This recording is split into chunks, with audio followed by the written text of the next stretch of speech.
आपका एक बार फिर से स्वागत है न्यूज बुलेटिन में। इस बुलेटिन में पहली खबर भोपाल से है, जहां राज्य मंत्री स्वतंत्र प्रभार कृष्णा गौर ने मोदी की सरकार बनने का किया दावा। अगली खबर ललितपुर से है, जहां थर्ड जेंडर और छात्रा अभिभावक का हुआ सम्मेलन। साथ ही अगली खबर भी ललितपुर से है, जहां इंडिया गठबंधन प्रत्याशी पूर्व केंद्रीय मंत्री प्रदीप जैन आदित्य ने किया जनसंपर्क। और भी तमाम खबरों पर आइए करते हैं विस्तार से चर्चा। खबर भोपाल से, जहां मंत्री कृष्णा गौर का बयान। राज्य मंत्री स्वतंत्र प्रभार कृष्णा गौर का कहना है कि पूरे देश में मोदी मैजिक चल रहा है। लोकसभा चुनाव में देश की जनता ने एक बार फिर तीसरी बार नरेंद्र मोदी को प्रधानमंत्री बनाने का मन बना लिया है। मध्य प्रदेश में महिलाओं के कम वोटिंग प्रतिशत पर कृष्णा गौर ने कहा कि चुनाव में विपक्ष कमजोर रहा है। यही वजह है कि उनके वोटर वोट डालने निकले ही नहीं। जितनी भी महिलाओं ने वोट डाले हैं वो सब बीजेपी के पक्ष में गए हैं और 4 जून को इसका परिणाम सामने देखने को मिलेगा। आइए जानते हैं इस विषय में राज्य मंत्री स्वतंत्र प्रभार कृष्णा गौर ने क्या कुछ कहा। पूरे देश के विभिन्न हिस्सों में इस चुनाव के दौरान मुझे जाने का अवसर मिला है और मैंने मतदाताओं का मन पढ़ा है, समझा है और जिस प्रकार का उत्साह श्री नरेंद्र मोदी जी को तीसरी बार देश का प्रधानमंत्री बनाने को लेकर मैंने देखा, वो अपने आप में अद्भुत था। हर एक मतदाता के मन में यही बात थी कि तीसरी बार भी देश के प्रधानमंत्री श्री नरेंद्र मोदी बनना चाहिए। तो एक बार फिर से इस देश की बागडोर, इस देश की जनता पूर्ण बहुमत की सरकार बनाकर श्री नरेंद्र मोदी जी के हाथों में सौंपने जा रही है। हमें पूरा विश्वास है। विधानसभा के मुकाबले और मध्य प्रदेश की बात की जाए तो वोटिंग परसेंटेज कम रहा, क्या कारण मानते हैं? क्या महिलाओं ने सरकार के खिलाफ में वोट दिया है, पक्ष में? नहीं, मुझे ऐसा लगता है कि ये पहला ऐसा चुनाव है जिसमें विपक्ष बहुत कमजोर था और इस दृष्टि से विपक्ष कमजोर होने के कारण विपक्ष का जो वोटर था वो वोट डालने नहीं निकला। जितनी भी महिला हमारी आधी आबादी का वोट पड़ा है वो सब भारतीय जनता पार्टी की समर्थक महिलाएं थी। अगर जिन महिलाओं का वोट नहीं पड़ा वो हमारी महिलाएं नहीं थी और इसलिए मैं मान सकती हूं कि जो वोट का प्रतिशत घटा है वो विपक्ष के कमजोर होने से घटा है और उनका ही वोटर वोट डालने नहीं गया। जितना वोट डला है वो भारतीय जनता पार्टी का वोट है और आप 4 जून को जब परिणाम आएंगे तो वो स्पष्ट रूप से उसमें दिखाई देगा। भोपाल से सी न्यूज संवाददाता राकेश की रिपोर्ट। कल्याण लोकसभा में महाविकास आघाड़ी द्वारा ठाकरे गुट के प्रत्याशी वैशाली दरेकर के प्रचार के लिए डोंबिवली आए शिवसेना उबाठा प्रमुख उद्धव ठाकरे ने भरी बरसात में विरोधियों की जमकर खबर ली। उद्धव ठाकरे ने प्रधानमंत्री नरेंद्र मोदी पर तंज कसते हुए कहा कि नरेंद्र मोदी ने नोटबंदी कर डेमोनेटाइजेशन किया था, लेकिन हम 4 जून को मोदी सरकार का सूपड़ा साफ कर डीमोनेटाइजेशन करेंगे। उद्धव ठाकरे ने मोदी सरकार की आलोचना करते हुए उन्हें गजनी सरकार का नाम दिया और कहा कि गजनी सरकार जनता का वोट हासिल करने के बाद जनता से पूछेगी क्या आप पाकिस्तान के हो। की तुमच्याकडे ज्या चलनी नोटा आहेत त्या आज रात्री 12 पासून फक्त कागदाचे तुकडे राहतील, त्यांचं महत्व आम्ही काढून टाकलेलं आहे, डिमॉनिटायझेशन। तसंच मोदीजी येत्या 4 तारखेला तुम्ही फक्त नरेंद्र मोदी असाल, पंतप्रधान असणार नाही। मोदीजींनी 25 सभा घेतल्यात महाराष्ट्रात, म्हटलं घेऊ देत, उद्या आणखीन घेत आहेत। माझं मत आहे परवा पण घ्या, कारण पंतप्रधान म्हणून तुमच्या या शेवटच्या सभा आहेत महाराष्ट्रामध्ये। तर तुम्हीच जे सांगितले की 75व्या वर्षानंतर राजकारणाने निवृत्ती घेतली पाहिजे, 2 वर्षानंतर तुम्ही 75 वर्षाचे होत आहेत, मग भाजपचं काय होणार? 10 वर्ष या माणसाने कधी झोपच घेतलेली नाहीये। आपण 2 दिवस नाही झोपलं तर मेंदूला झिंजेणे येतात, हे तर 10 वर्ष नाही झोपले, काय परिस्थिती झाली असेल?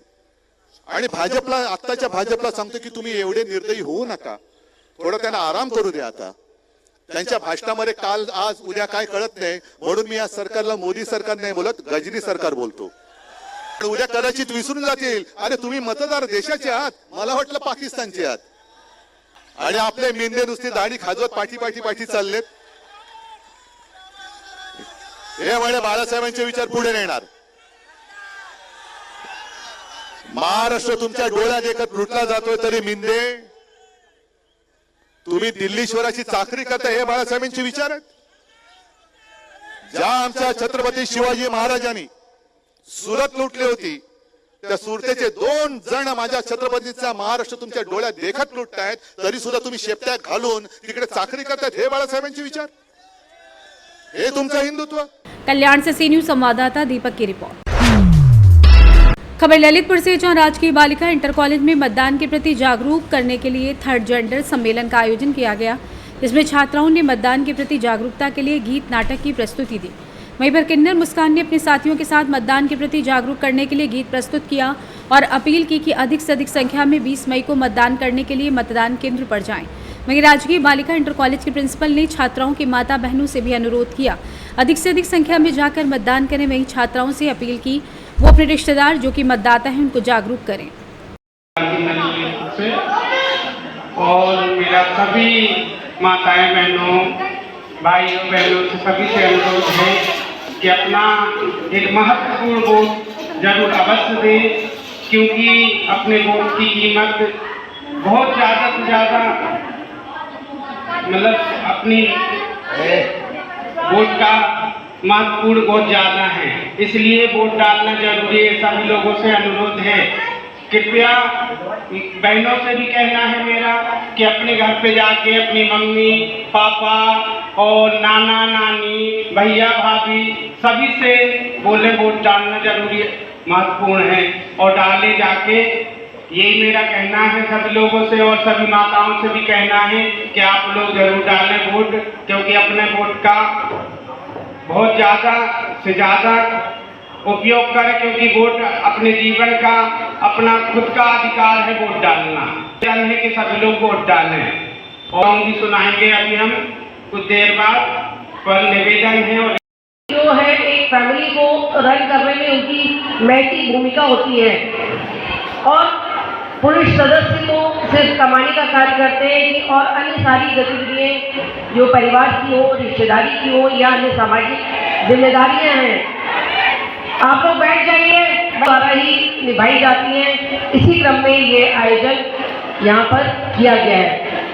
अतः प्यारे बच्चों, आप लोग को अपने घर में जाकर बोलना है, सब लोगों से, अपने पास पड़ोस में, अपने जानने वालों में, आप कहीं भी जाते हो, आपके आंटी अंकल चाची चाचा दादी नानी जो कोई भी जहाँ भी कोई मिलता है, चाहे वो आपका मंदिर हो या फिर कोई और अन्य आप समारोह में जाते हैं, तो आप ये बात आप जरूर करें कि आप लोग वोट डालने जाइए, क्योंकि वोट डालेंगे तो हम एक अच्छी सरकार को चुनेंगे। और क्योंकि लोकसभा का ललितपुर से सी न्यूज संवाददाता विकास सोनी की रिपोर्ट। लोकसभा के चुनावी माहौल के अंतर्गत झांसी ललितपुर लोकसभा में इंडिया गठबंधन के प्रत्याशी पूर्व केंद्रीय मंत्री प्रदीप जैन आदित्य का ललितपुर शहर में जनसंपर्क के दौरान क्या कहना है, 400 पार के चक्रव्यूह को किस प्रकार तोड़ेंगे, देखिए इंडिया गठबंधन के प्रत्याशी प्रदीप जैन आदित्य से खास बात हमारे संवाददाता विकास सोनी के साथ। लोकसभा के चुनाव जहां पर झांसी ललितपुर लोकसभा की बात करें तो इंडिया गठबंधन के प्रत्याशी पूर्व केंद्रीय मंत्री प्रदीप जैन का जहां पर काफिला यहाँ पर कचहरी में आया हुआ है और वहीं पर जनसंपर्क कर रहे हैं। कुछ ही समय में उनसे भी हम लोग को अपना सामना कराएंगे और जानेंगे क्या माहौल है। फिलहाल हम दिखाएं कि जहाँ पर हाथ और तिरंगा लगाकर जहाँ पर संपर्क चल रहा है, कुछ समय के बाद यहाँ पर आपको प्रदीप जैन से भी आपका सामना कराएंगे और जानेंगे क्या प्रशंसक है उसमें खुशी का माहौल दिख रहा है, और वहीं पर सिर्फ पंजे और पंजे के जहाँ पर उनके द्वारा नारे लगाए जा रहे हैं, नजर आ रहा है। पर प्रत्याशी इंडिया गठबंधन के प्रत्याशी प्रदीप जैन आदित्य हम आपको दिखाना चाहेंगे जहाँ पर आते हुए और वहीं पर जनसंपर्क करते हुए, वहीं पर आपको बता दें कि कचहरी में जनसंपर्क है और जनसंपर्क के बाद जहाँ पर हरदयाल साहब के पास जहाँ पर स्वागत किया जा रहा है और वहीं पर स्वागत करने के बाद इनका मिलाप हो रहा है। इनसे भी आपको आमना सामना कराएंगे क्या रणनीति रहेगी, जैसा कि भारतीय जनता पार्टी के द्वारा कहा जा रहा है अब की बार 400 पार, क्या रणनीति के तहत इसको जाल को तोड़ेंगे, यह भी उनसे जानेंगे। गठबंधन के प्रत्याशी प्रदीप जैन जी, आइए जानते क्या है उनका कहना। पूर्व में केंद्रीय मंत्री रहे हैं और क्या रणनीति के तहत जहां पर 20 तारीख को चुनाव मतदान होगा और वहीं पर 4 जून को जहां पर मतगणना होगी। नमस्ते, क्या रणनीति रहेगी आप? देखिए, बुंदेलखंड सौर पराक्रम और वैभव की माटी है और ललितपुर जिसमें सबसे ज्यादा प्राकृतिक संसाधन है, जहां पर विकास की सबसे ज्यादा संभावना है, सबसे ज्यादा हिंदुस्तान में तालाब है, लेकिन सबसे ज्यादा पिछड़ा है। हमें एक बार मौका मिला था, हमने प्रयास किया था यहाँ 500 करोड़ रुपए का रेल नीर उद्योग लगे, लेकिन वो जब सरकार बदल गई तो वो योजना चली गई। हमने प्रयास किया था कि बिना ट्रेन के विकास के कोई जिले का विकास नहीं होता। महरौनी से लेके सागर तक की ट्रेन लाइन चले, स्वीकृत योजना भी ठंडे बस्ते में डाल दी। आपकी बुराई सरकार से हो सकती है, लेकिन जिले से नहीं होना चाहिए।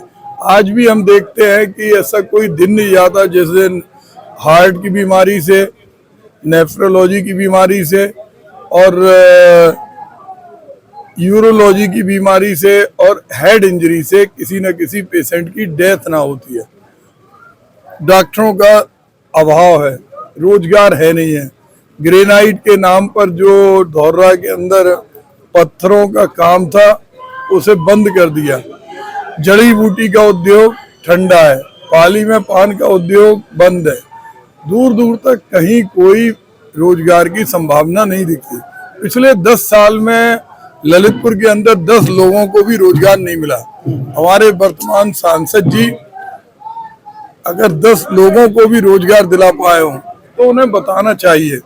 एयरपोर्ट और मेडिकल के बारे में क्या कहेंगे? एयरपोर्ट भी बन गया है और वहीं पर देखिए, मेडिकल कॉलेज एक सफेद हाथी की तरह खड़ा कर दिया।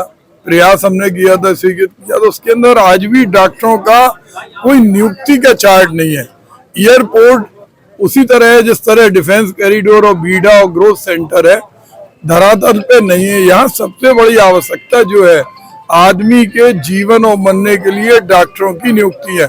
बिल्डिंगें जाखलोन के अंदर भी जिस तरह से ट्रेनों का स्टॉपेज था वो बंद हो गया, तो जो पूरी लाइफ लाइन है वो पूरी लाइफ लाइन रुकी हुई है। जैसे बीजेपी का कहना है आपके पास 400 पार, क्या रणनीति रहेगी उनके जाल को तोड़ने के लिए?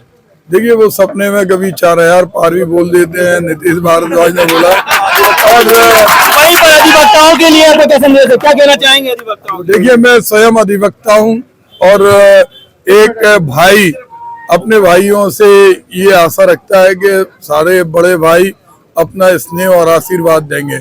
मैं भी प्रैक्टिस करता हूँ और मुझे लगता है कि मेरी जीत अधिवक्ताओं की जीत होगी। बहुत बहुत धन्यवाद। हमारे साथ थे पूर्व केंद्रीय मंत्री प्रदीप जैन आदित्य, जिनसे ने आपको आमना सामना कराया कि और जाना कि क्या कहना है उनका 400 पार की यहाँ पर जाल को किस प्रकार तोड़ेंगे, क्या रणनीति रहेगी, और भी जगह लेके चलेंगे और जानेंगे क्या है माहौल लोकसभा के चुनाव का। फिलहाल ललितपुर से विकास सोनी, सी न्यूज भारत। फिलहाल न्यूज बुलेटिन में बस इतना ही। देश दुनिया की तमाम खबरों की जानकारी के लिए बने रहिए सी न्यूज भारत के साथ। हर खबर आपके साथ, आपके हाथ।